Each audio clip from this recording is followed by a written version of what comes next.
Hello and welcome to the very first episode of the Step Up Nigeria podcast show for the year. It's so good to be doing this and bringing it your way once again. Step Up Nigeria's podcast is an initiative built to create awareness of governance issues that highlight the costs of corruption and its impact on service delivery. It is also aimed at promoting values that will help build a society of people with integrity and provide solutions to service delivery challenges faced by everyday Nigerians. On this particular episode, we are hoping that when you've listened to this, we'll be hoping to have educated Nigerians on the projects and the anti-corruption initiatives that Step Up Nigeria will be embarking on this year, 2026. And we'll also be proffering solutions to challenges that Nigerians face every day, and then also giving you tips and insights on some of the amazing and interesting initiatives and programs we'll be carrying out this year. I am Joshua Odidi, and I have two amazing guests on the episode with me today. I'll let them introduce themselves and also tell us your role at Step Up Nigeria. We'll begin with you, Dr. Gaza. So, hi everyone. My name is Dr. Shokogaza Ibrahim Kure. I'm the communications manager here at Step Up Nigeria, and I'll be in charge of two programs, which is the First Time Voters Integrity Initiative and also a program around World Whistleblowers Day, Act and Media Competition. So, nice to be on this program. Thank you. Thank you so much. Yeah, thank you for joining us. Over to you, Ma.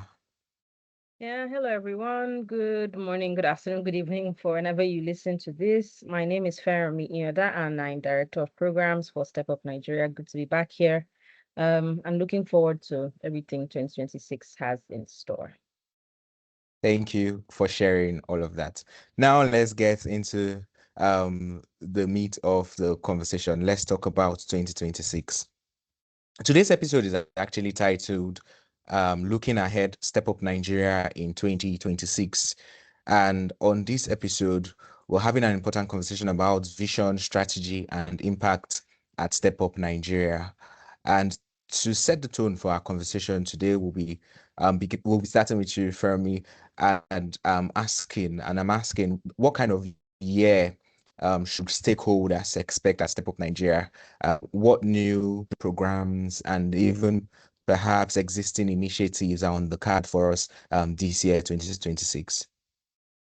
Yeah, thanks, Joshua. 2026 is set to be an exciting year. Of course, globally, the nonprofit development landscape has shifted so much over the last, 1 year plus, under the leadership or global leadership of President Trump, amidst other global shifts, wars, insecurity, tariffs, all the things. And so countries are restructuring how they spend, what they spend on. And even for us at Step Up, considering the political climate in Nigeria, we're having elections next year. We're also internally restructuring our strategy. So this year, we started the year off with an annual staff retreat, restructuring our strategy for the year 2026. And so that strategy will form or will inform rather everything that we do this year. And that's, of course, because of the environment and the times that we are in. I think Step Up will hope to achieve 5 things this year. The first thing will be sustaining anti-corruption education. For the last 6, 7 years, our focus has been on anti-corruption education for young people. And although the grant that funded most of the activities itself has ended, Step Up would like to sustain the gains that we've seen from those activities. And so even in this year, we still expect to engage and educate young people in schools about the dangers of corruption and how to tackle it. We'll continue to train teachers, equipping them with the tools necessary to introduce this values-based learning in the classroom. We'll continue to equip schools and school owners on how to build integrity standards and measures on their school and continue to certify schools where necessary. And of course, the key tool that we launched last year, our Step Up Nigeria app, our one-stop shop anti-corruption in the ethics and values resource hub. And that will be a primary tool that we'll be using this year to sustain anti-corruption education because we've poured all the work that app, and we hope that many people will be able to gain access to those tools, forums and conversations as well. So sustaining anti-corruption education is one. Second thing we will want to do is to consolidate the research on what works. So when we started our Catch Them Young initiative, it was a pilot, right? We are saying, how well is this going to work? And we've been gathering evidence through randomized control trials, through trace. And we would hope to be sharing some of those findings with you through some of our policy briefs. The third thing we hope to do this year is our Citizens Watchdog initiative. We have elections coming up in 2027, so trust Step Up to be that watchdog for you during the elections, which include things like our reporting, and of course our first time voters integrity initiative. And then we have some new projects that are not things that you're used to knowing Step Up for, and we'll talk a bit more about that later in the podcast. But of course, it's still around using storytelling for social change, because our approach is replicable across different anti-corruption sectors, whether it is behavior change or anti-corruption education or others, which we'll speak about. So more storytelling for social change, just in other sectors that are different from what we're used to. And then finally, which we've been waiting for since we started Step Up, is expanding and franchising our model. We've gotten interest from so many countries, from Ghana, from Liberia, from Sierra Leone, Kazakhstan, from South Africa, from Germany, from Malta. Interest in the kind of work that we do, the tools that we use, and how they have been effective in changing behavior. And we've looked forward for so long for partners in other parts of the world who would be able to replicate this model, and use our tools to ensure the teaching continues, which we will be seeing in the year 2026. So I'll stop there, and then more gist for you guys as we continue the podcast. Thank you. Thank you so much for sharing. I mean, that has given us a clear picture of direction and also what to expect broadly. But let's begin to talk about specific prospects and also program-specific areas as well, for the year 2026. And I'll be asking both of you this question, but let's begin with Gaza. And what are Step Up Nigeria's key prospects for 2026? And now we're talking about the new initiatives and strategies that will be rolled out this year. What are some of them? And then what outcomes would you say a definition of success by the end of the year 2026 for these new initiatives? How would you define them as successful when 2026 comes to an end? Thank you for this beautiful question, and I'll just go straight and just talk to Nigerians and the entire world about some of these projects and programs that we intend to embark upon in 2026. And so I'll start with the World Whistleblower Arts and Media Competition, a program that we're going to bring in on board. And this program is in partnership with the Platform to Protect Whistleblowers in Africa, PLAF. And so this program is designed to enhance public awareness of whistleblowing as a key tool in preventing and combating corruption all over the world. And this particular program is being focused to happen in Nigeria. And Step Up Nigeria is going to lead this program in Nigeria to ensure that the awareness of whistleblowing in Nigeria is being heightened. And the essence of us doing this is to build trust in institutions, advancing also for the rule of law, and also to help the whole world to realize the Sustainable Development Goal 16, which is peace, justice, and strong institutions. So we're trying our best to help everyone see that bigger picture of what's happening. And Step Up Nigeria is going to lead that program in Nigeria. And so defining success for this particular program will be when we have more than 500 to 600 individuals in Nigeria. Let me say 600 in strategic locations like cities like Abuja, places like Nasarawa, Port Harcourt, and also 600 each in all these places coming outside to talk about how they are well informed about whistleblowing. They know when they blow whistle and all that, they are protected. It's not as if, oh, when I blow a whistle or there's like corruption in a ministry and all that, and I speak out after blowing that whistle, government is going to come and pick me up and all those things. So we in the other side are trying to tell them that no, when you blow this whistle, you'll also be protected and all that. And also, we're informing them about the Whistleblower Act that the Nigerian government has also put in place. And In so place. success for us is going to be when a lot of Nigerians are coming out and a lot of whistleblowing is now happening within our country. And another program again that we are also fronting is the First Time Voters Integrity Initiative, a program that has been successful here in Nigeria. And like last year, during our closeout podcast, I spoke about the successes we had in communities like Agunji, and we're still going to champion that program in Nigeria and ensure that a lot of dividends of democracy is being brought into Nigeria. And so the program aims to support and build the capacity of first-time voters, um, um, that's individuals that are voting for the first time. And these champions usually are exceptional youth leaders that we go into these communities to identify them. And what we try to do to them is to help educate them to promote integrity, accountability, and ensure that there's transparency in their communities. And this year we're going to do that again in Abuja, Nasarawa, and also Lagos. And by the end of the day, we're expecting our first-time voters to hold public officers accountable. And like the results we had last year, we're expecting that this year we'll have better results.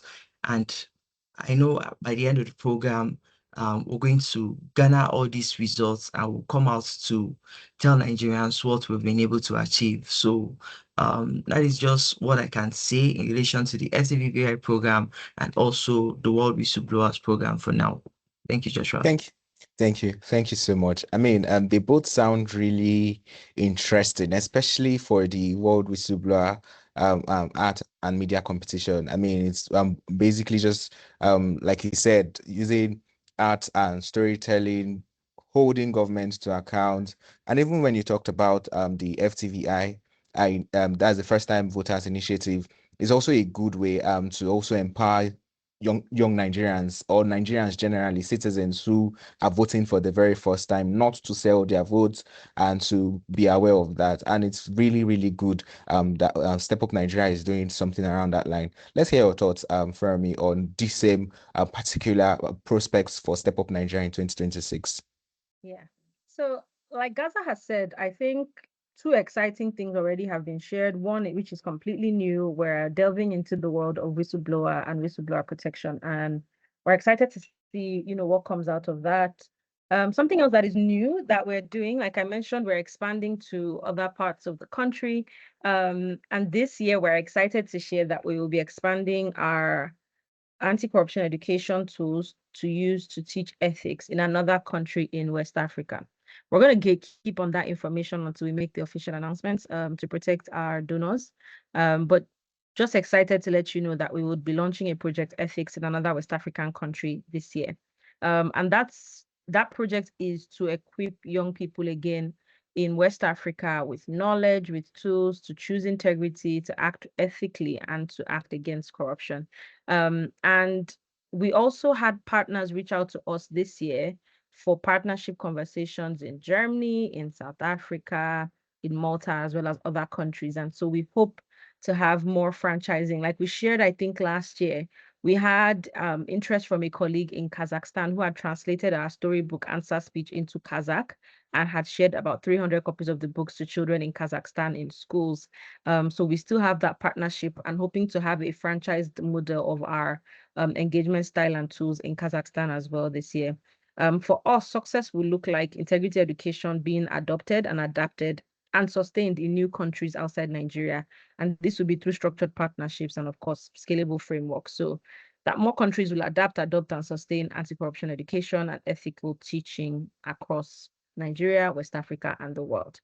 Another key thing that we would be focusing on that would be a new initiative is sort of around expanding our capacity to institutionalize anti-corruption education. So, like we share every year, we get approvals from state governments or national governments or anti-corruption agencies to use specific tools or storybooks. This year as well, we want to ensure that integrity education is institutionalized within school systems. So we want to go beyond sort of just the pockets that we have worked in, the 7 to 8 states that we've worked in Nigeria, and begin a national conversation around moral regeneration in schools. We are already part of a coalition that builds school anti-corruption clubs with the ICPC and the Universal Basic Education Commission. And so we hope to have more national level conversations around integrity education being institutionalized in schools and in school systems. And also we would want to train more educators at the national level on how to begin to independently deliver this kind of content in schools to see more measurable shifts, and also step down these trainings to their environments. And of course, for us, success with that will look like, we want, motions passed towards entrenching integrity education into curriculums across Nigeria, not in pockets, but as a national policy. We would hope to see that there will be rigorous evidence generated and translated into policy, ensuring that there is more behavior based or behavior targeting ethics, integrity, anti-corruption programming in our schools today. There's an attack on our children, there's an attack on our values, there's an attack on our social norms. And if we do not choose an aggressive, systematic, institutionalized approach to ensuring that they are counter-taught or vaccinated against the negative values in society, we might lose, another generation. And so we want to make sure that from the policy standpoint, we're having this conversation about integrity education. Thank you. Thank you so much, Fermi, for sharing that very, very insightful and well-detailed points have been shared so far on what to expect 2026 and also what success would look like. And a few of them that also caught my attention would were just to begin a moral reorientation integrity education nationally, and also the part where integrity education is also adopted and adapted internationally, not just in Nigeria, but we're expanding to other countries in the world. And all of this will really, really be great, just like you said, so as to preserve the next generation, to save the next generation. And then because every year we learn something new at Step Up Nigeria, and then every year we also build on the last. And right now we're trying to reflect on what we've learned from 2025, and this leads us to the next questions round of question, actually, the lessons that will also help to inform the future, basically. And I'm going to be asking both Fermi and Gaza this question, and I would also start with Gaza. um, so now the question I'm asking is, how have lessons from previous years in the fight against corruption shaped Step Up Nigeria's strategy for 2026?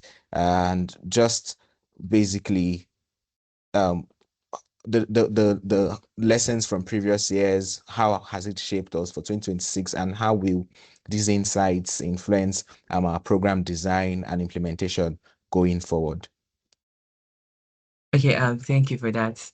And so immediately after, let me say, the end of last year, early this year, we had more like a retreat where each and every one of us came together. We sat down in the hall and we analyzed every single thing that Step Up Nigeria had done. That is in 2025. So we're more like a family.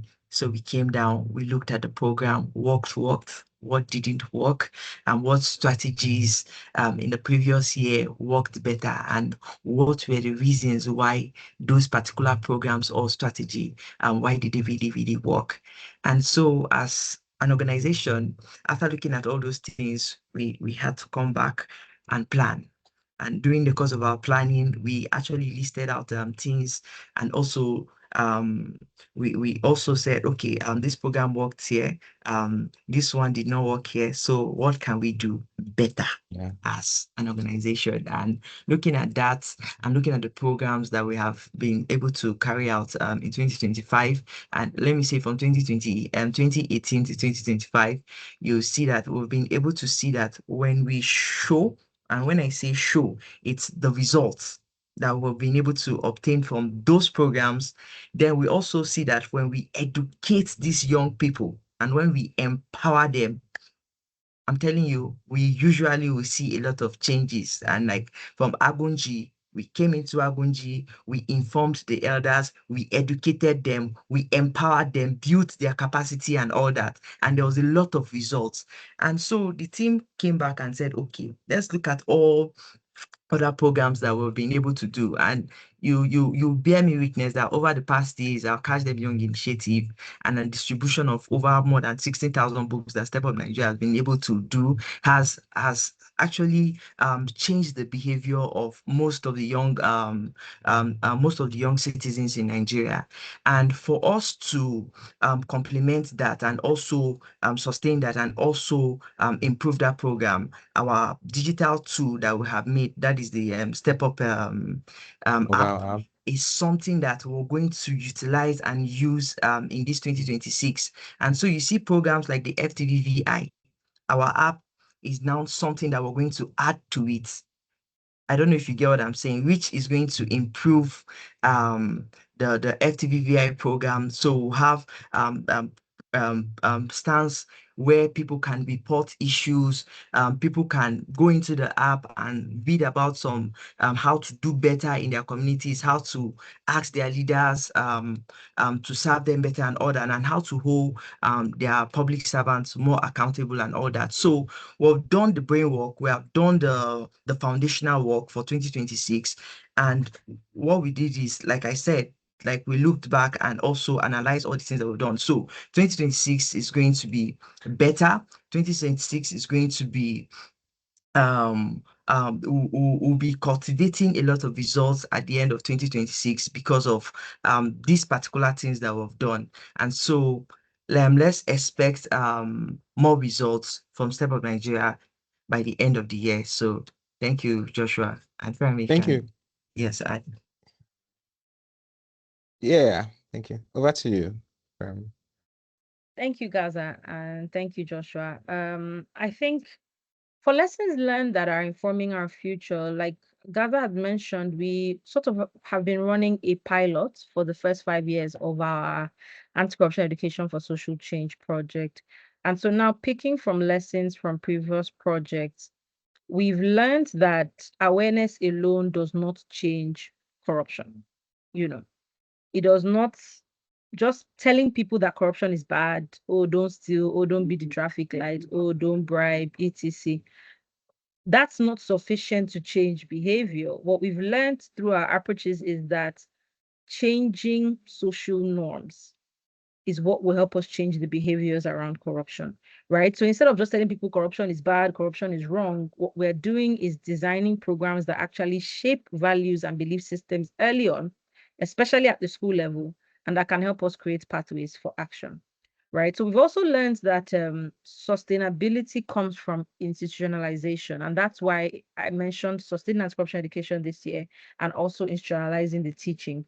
One-off engagements, skits, one NGO walking into a school and doing advocacy today, those one-off touches. Step Up Nigeria is the language of vaccinating children against corruption. And you know, there's some vaccines you take at 6 months, some you take at 12 months, some you take at 30 months. And so it has to be an institutionalized process. It must be continuous. It must be entrenched and embedded in sort of the daily culture at schools for it to be efficient. And so that's why in 2026, we're focusing very heavily on embedding this integrity education into schools, into curriculums, into education systems, even at the national level. So not just running projects, but ensuring that schools and partners can actually carry the work forward independently without of Nigeria's influence. So that's really the goal. Another big lesson is sort of the power of evidence and storytelling. Um, Policymakers are going to respond to data. And I mentioned us continuing advocacy at the national level for this. So for policymakers, we need the power of evidence, and that's part of why we're consolidating and preparing policy briefs on what works. But when it comes to change at the community level, like Gaza is saying, through our first time voters integrity initiative, we want to empower communities ahead of the next election to choose integrity, to not sell their votes, to demand for improved service delivery, to exchange their votes for service delivery and not cash. But communities will not respond to evidence, right? Communities will respond to Mm. stories. And so we are combining sort of that evidence and storytelling approach. So communities, we would use, our virtual reality stories, our community-based films to elicit that kind of behavioral response. And then, of course, data with policymakers. So we're going to be combining that rigorous, research and human-centered storytelling approach to shift both public policy and, of course, public perception of the issues. And I think a final final key thing that we've learned is that young people are ready to lead. We've seen it in our primary schools, secondary schools. We've seen youth in secondary schools developing their own content, their own pages, their own, youth speech feedback channels to encourage other young people to stand with integrity. And especially at the community level, we have seen a lot of young people emerge as leaders. They're not waiting for tomorrow. They're not waiting until they get into elected offices. They're not waiting until you hand the power to them. They are creating their own areas of influence and sort of leading other young people to take action. So as we approach 2027 and the general elections, we're investing in youth engagement and youth accountability platforms to make integrity practical, not abstract. We're going to try and help them with the tools that we've created to make their own job easier in terms of leading young people in their communities. We're going to give them tools that make that easier. So we're investing more in youth engagement. And I guess in short, the flight has moved overall from just like awareness to systems change. And that's what's shaping our strategy going forward. Systemic change. Yeah. Thank you.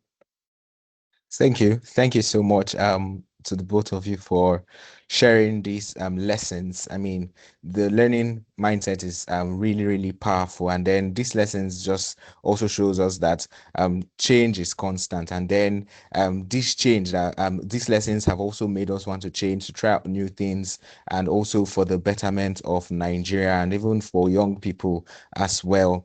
But as we also move on to the next question, you did mention some things around sustainability. It was as though you preempted the next question. And then the question I'm asking right now is around sustaining um sustaining these new strategies, consolidating and sustaining impact as well. And the strategies, Fermina, I'm asking, what Mhm. strategies will Step Up Nigeria prioritize in 2026 to consolidate its key successes and ensure sustainability? You mentioned young people, Gaza spoke about digital app, so now I'm asking, will the likes of institutionalizing integrity clubs, leadership pipelines for student ambassadors, young people are ready to lead. How can we sustain all of these to ensure that we see successes at the end of all these programs?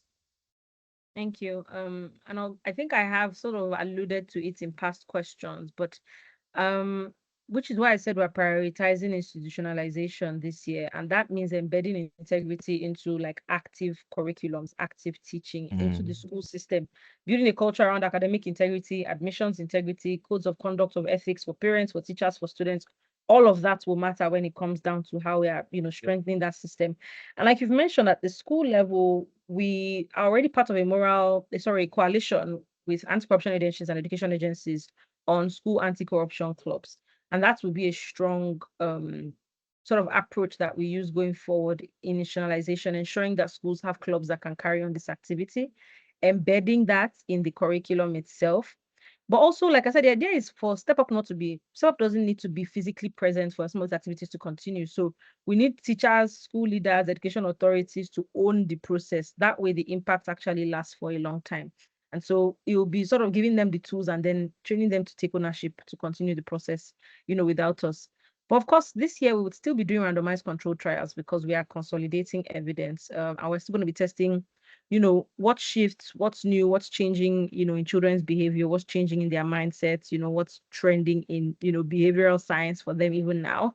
Um, and equipping them, of course, to continue to take, those decisions. And that's why this year we would hope to still have another annual Star Awards, which, celebrates young people who have taken any exemplary action to stand for integrity or to shun corruption.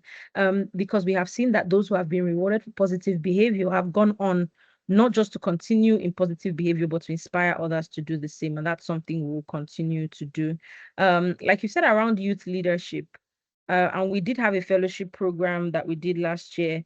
Part of what we would hope to do is use things like our app. I'm, speaking even with the comms team and, our app developer.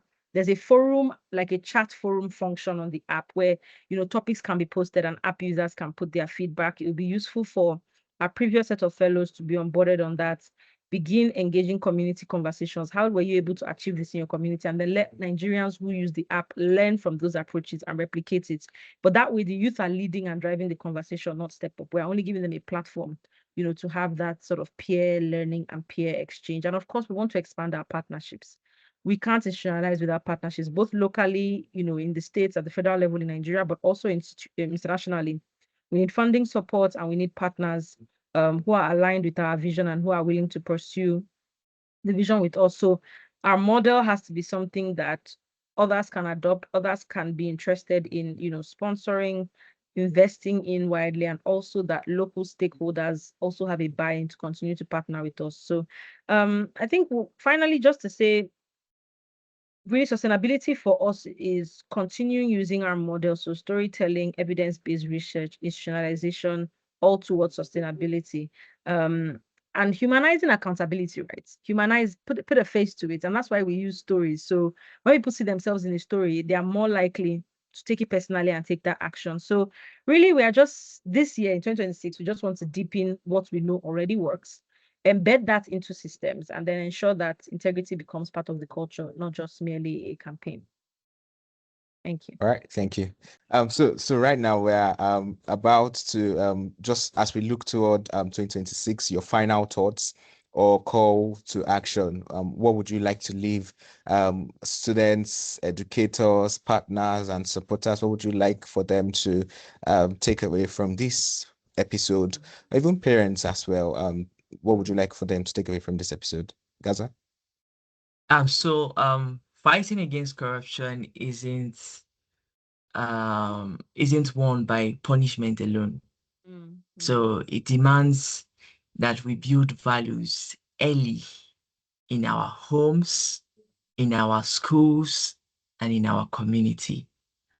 And from what Step Up Nigeria has done and what we're going to do and what we're still doing, our approach still remains that approach that I'm calling is still like more to me personally. It's personal to me, the C approach that I say, because we've been able to show people through our stories that the fight against corruption can be won.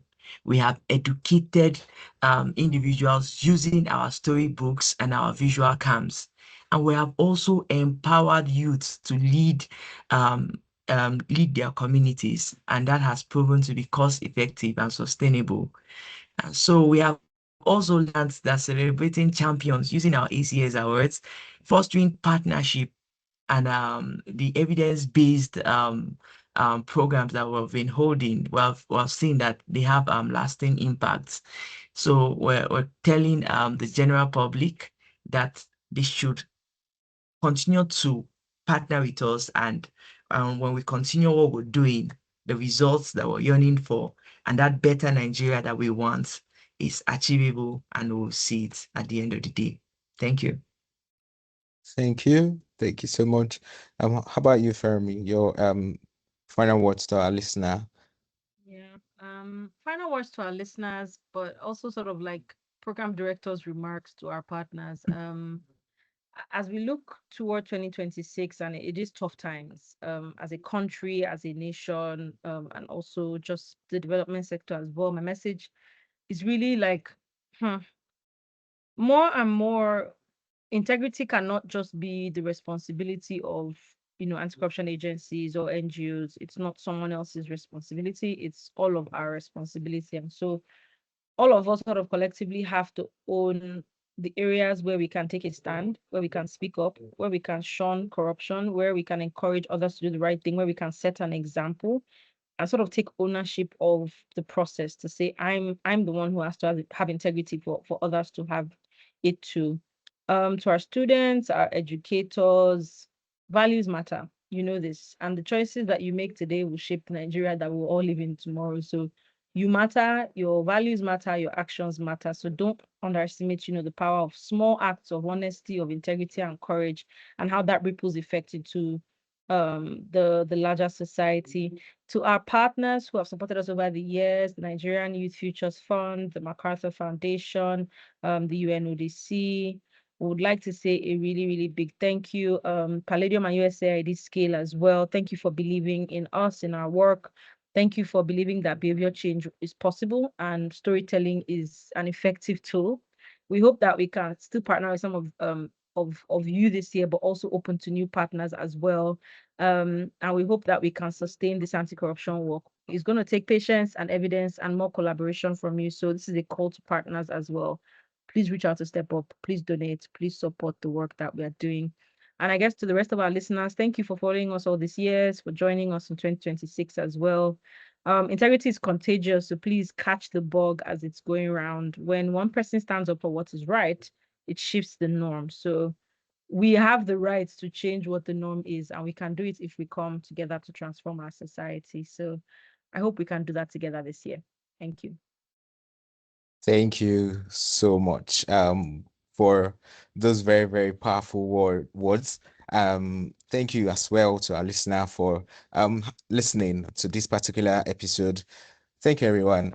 But well, as we're about to bring this episode to a close, we also really want to thank you for listening to this special vision episode as we look ahead of 2026 at Step Up Nigeria.